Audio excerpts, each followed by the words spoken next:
ദൈവനാമത്തിന് മഹത്വം ഉണ്ടാകുമാറാകട്ടെ. ഇന്ന് വരെ ജൂപ്പാൻ ദൈവം തന്ന ഉപകാരങ്ങൾ ഓർത്ത് സ്തോത്രം ചെയ്യാം. ഞാൻ കുര്യൻ എം ചാക്കോ. ജ്ഞാനവും മോക്ഷവും തേടി അലയുന്നവർ ഗ്രന്ഥങ്ങളാകുന്ന പുണ്യതീർത്ഥങ്ങളെ സമീപിക്കണമെന്ന് രാജാറാം മോഹൻ റായ് പറഞ്ഞതായി വായിച്ചിട്ടുണ്ട്. മർക്കോസ് സുവിശേഷം 11:12 മുതൽ 14 വരെ വാക്യങ്ങളിൽ യേശു കർത്താവ് ബേഥാന്യ വിട്ടുപോരുമ്പോൾ തനിക്ക് വിശന്നു. ഇലയുള്ള ഒരു അത്തിവൃക്ഷം ദൂരത്തു നിന്ന് കണ്ടു.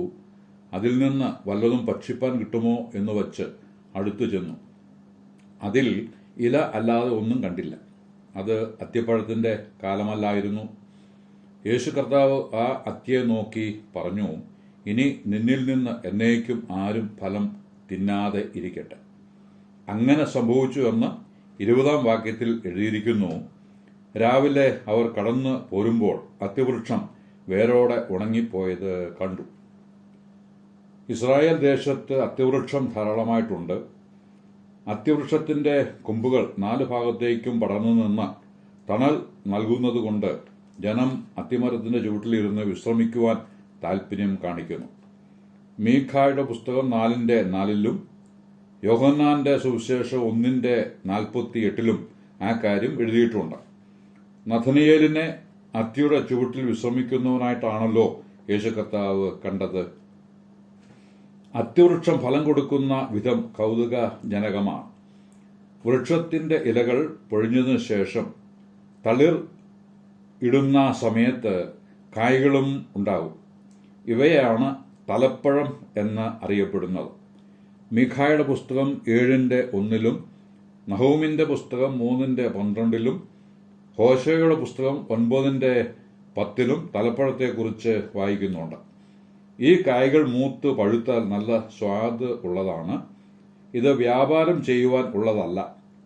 വിശക്കുന്നവർക്കും വഴിപോക്കർക്കും പറിച്ചു തിന്ന് വിശപ്പടക്കുവാൻ വേണ്ടി ദൈവത്തിന്റെ ഒരു കരുതൽ എന്ന നിലയിൽ ഇതിന് പ്രാധാന്യവും ഉണ്ട്. ഈ പഴങ്ങൾ പൊതുവെ കുറവായിരിക്കും. ഉള്ളത് നല്ല സ്വാദ് ഉള്ളതാകിയാൽ മനുഷ്യർ അത് നഷ്ടപ്പെടുത്താതെ ഭക്ഷിക്കും. ഈ ആദ്യഫലങ്ങൾ അഥവാ തലപ്പഴം പാകമായി മനുഷ്യർ ഉപയോഗിച്ച് തുടങ്ങുമ്പോൾ അത്തിയുടെ ശിഖരങ്ങൾ വീണ്ടും തളിർത്ത് കായ്ച്ച് തുടങ്ങും. ഈ 2ാം പ്രാവശ്യം ഉണ്ടാകുന്ന പഴങ്ങൾ അധികമായി കാണുന്നു. അത്തിമരത്തിൽ ധാരാളമായി അത്തിപ്പഴങ്ങൾ നിറയുന്ന കാലഘട്ടത്തെയാണ് അത്തിപ്പഴക്കാലം എന്ന് അറിയപ്പെടുന്നത്. ഇത് വ്യാപാരം ചെയ്യുവാൻ ഉള്ളതാണ്. അതിനായി സൂക്ഷിച്ചും സംരക്ഷിച്ചും സംഭരിക്കുന്നു. യേശു കർത്താവ് അത്തിപ്പഴത്തിന്റെ കാലത്ത് അല്ല അത്തിയുടെ ചുവട്ടിലെത്തിയത്. അതിൽ ഇല ഉണ്ടായിരുന്നതിനാൽ തലപ്പഴം ഉണ്ടായിരിക്കേണ്ടതാണ്.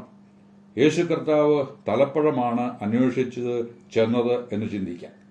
എന്നാൽ ഇല അല്ലാതെ ഒന്നും കണ്ടില്ല. ഇവിടെ നമുക്കും ഒരു ബുദ്ധിയുപദേശമുണ്ട്. ഫലം അന്വേഷിച്ച് യജമാനൻ എപ്പോൾ വേണമെങ്കിലും വരാം. പഠിപ്പും പണവും പത്രാസുമൊക്കെ ഉള്ളൂ. ആത്മാവിന്റെ ഫലം ഇല്ല എങ്കിൽ കർത്താവ് ആരെയും മാനിച്ചു എന്ന് വരില്ല. അത് ഭയത്തോടെ ഓർക്കേണ്ട വിഷയമാണ്.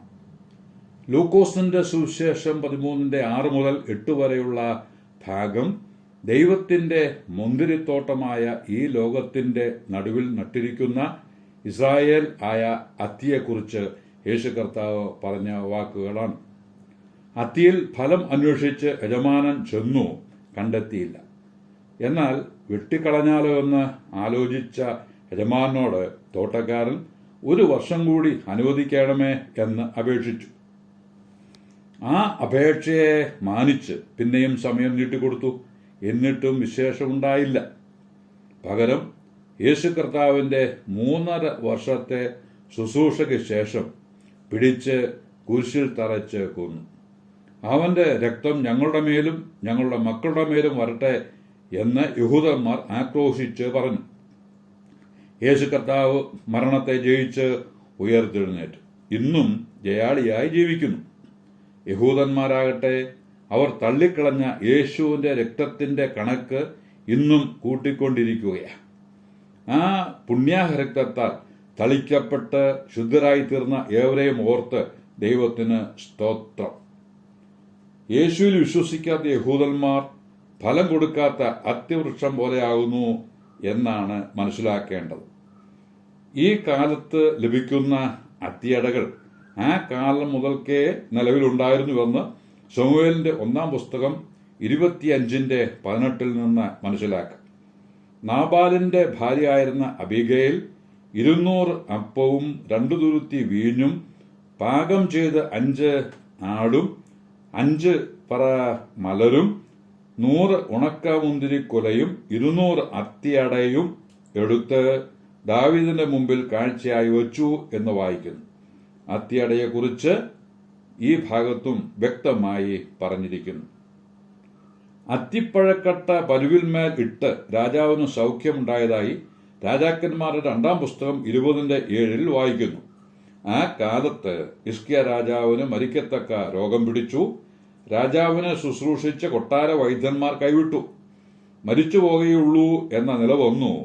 യെശയ്യാ പ്രവാചകൻ ചെന്ന് അത് ഉറപ്പിക്കുകയും ചെയ്തു. രാജാവ് മുഖം ചുവരിനു നേരെ തിരിച്ച് ദൈവമുഖത്തേക്ക് മാത്രം നോക്കി കരഞ്ഞ് പ്രാർത്ഥിച്ചു. 20:3 വാക്യത്തിൽ, അയ്യോ യഹോവേ, ഞാൻ വിശ്വസ്തയോടും ഏകാഗ്രതയോടും കൂടെ തിരുമുമ്പിൽ നടന്ന് നിനക്ക് പ്രസാദമുള്ളത് ചെയ്തിരിക്കുന്നത് ഓർക്കണമേ എന്ന് നിലവിളിച്ച് യാചിച്ചു. ഹിസ്കിയാവിന്റെ ഹൃദയാവസ്ഥ കണ്ട കർത്താവ് യെശയ്യാ പ്രവാചകനിലൂടെ സംസാരിച്ചു. ആ ദേശത്ത് തന്നെയുള്ള അത്തിമരത്തിന്റെ കായ് അരച്ചിടുവാൻ കൽപ്പിച്ചു.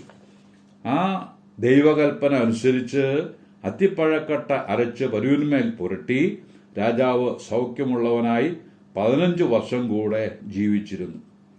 മരിച്ചുപോകുമെന്ന് വൈദ്യശാസ്ത്ര വിധിയെഴുതിയ എത്രയോ പേർ ഇന്നും ജീവിച്ചിരിക്കുന്നു. അങ്ങനെയുള്ളവർക്കായി ദൈവത്തിന് സ്തോത്രം. ഈ ഭാഗം വായിക്കുമ്പോൾ ഓർമ്മയിലേക്ക് വരുന്നത് സങ്കീർത്തനം 118:8 ആണ്. മനുഷ്യനിൽ ആശ്രയിക്കുന്നതിനേക്കാൾ കർത്താവിൽ ആശ്രയിക്കുന്നത് നല്ലത്. കൂടാതെ യോഹന്നാന്റെ 1-ാം ലേഖനം 1:9 നമ്മുടെ പാപങ്ങളെ ഏറ്റുപറയുന്നെങ്കിൽ നമ്മോട് പാപങ്ങൾ ക്ഷമിച്ച് സകല അനീതിയും പോക്കി നമ്മെ ശുദ്ധീകരിപ്പാൻ തക്കവണ്ണം അവിടുന്ന് വിശ്വസ്തനും നീതിമാനുമാകുന്നു എന്നതും ഓർമ്മയിൽ വരുന്നു. അത്തിയെക്കുറിച്ച് പറയുമ്പോൾ ആദവും ഹവ്വയും ആദ്യം വസ്ത്രം തുന്നിയെടുക്കാൻ ശ്രമിച്ചത് അത്തിയില ചേർത്ത് തുന്നിയായിരുന്നു എന്നത് ഉൽപ്പത്തി പുസ്തകം 3:7 നിന്ന് ആഗ്രഹിക്കാം. സക്കായി യേശുവിനെ കാണുവാൻ ഓടിക്കയറിയതും ഒരുതരം അത്തിമേനായിരുന്നുവെന്ന് ലൂക്കോസ് സുവിശേഷം 19:4 വായിക്കുന്നു. വെളിപ്പാട് പുസ്തകം 6:13 അത്തിവൃക്ഷം പെരുങ്കാറ്റുകൊണ്ട് കുലുങ്ങിയിട്ട് കായ് ഉതിരും പോലെ ആകാശത്തിന്റെ ശക്തി ഇളകിയിട്ട് നക്ഷത്രങ്ങൾ ഭൂമിയിൽ വീഴുന്ന അവസ്ഥ ഉണ്ടാകുന്ന കാലത്തെക്കുറിച്ചും വ്യക്തമാക്കുന്നുണ്ട്. അത്തി ഉൽപ്പത്തി പുസ്തകത്തിൽ തുടങ്ങി വെളിപ്പാടിൽ വരെ വ്യത്യസ്ത വിഷയങ്ങളോട് ചേർത്ത് നിർത്തിയിരിക്കുന്ന ഒരു വൃക്ഷമാണ്. അതിന്റെ ഇലയും കായ്കളും മാത്രമല്ല, കൊമ്പുകൾക്കും ചിലത് പറയുവാനുണ്ട്. മർക്കോസിന്റെ സുവിശേഷം 13:28 അത്തിയെ നോക്കി ഒരു ഉപമ പഠിപ്പിൻ എന്ന് യേശു കർത്താവ് പറഞ്ഞു. അതിന് കൊമ്പ് ഇളതായി ഇല തളിർക്കുമ്പോൾ വേനലടുത്തു എന്ന് നിങ്ങൾ അറിയുന്നുവല്ലോ. ഇസ്രായേലിനെ നോക്കി ലോകത്തിന്റെ ഗതി മനസ്സിലാക്കിക്കൊള്ളണം എന്ന ബുദ്ധിയുപദേശം അവിടെ ഉണ്ട്. വിവരിപ്പാൻ സമയം അനുവദിക്കുന്നും ഇല്ലല്ലോ. ഒരു അത്തി ഏതെല്ലാം നിലയിൽ മനുഷ്യന് പ്രയോജനം ചെയ്യുന്നുവോ ആ നിലയിൽ തന്നെ ഇസ്രായേൽ രാജ്യം ലോകത്തിന് ഉപകാരപ്പെട്ടുകൊണ്ടിരിക്കുന്നു.